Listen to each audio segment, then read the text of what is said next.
All right, so I finally reached 4,000 miles on that Valvoline Restore and Protect. Here's the mileage. I did just reset the trip because that's how I monitor how many miles on an oil change. But yeah, just about 4,000 miles. Pulling out the endoscope. Let's take a look at what the inside looks like.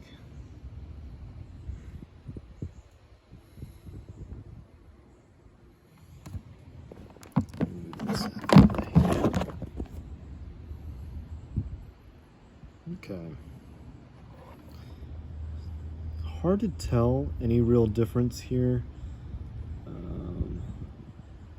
Looks like maybe less varnish, but I will let y'all determine that.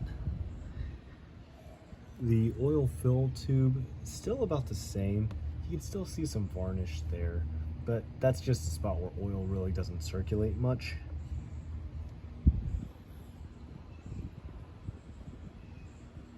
Yeah, so 4,000 miles on Valvoline Restore and Protect. Okay, doing the oil change. Let me clean the camera. And I figured this was a good opportunity to show the oil filter housing. And I guess this may be a good baseline. So, because all the oil runs through here, it's cleaned. So right now it's pretty varnished. I wouldn't say sludge at all. Right, but it is definitely dark.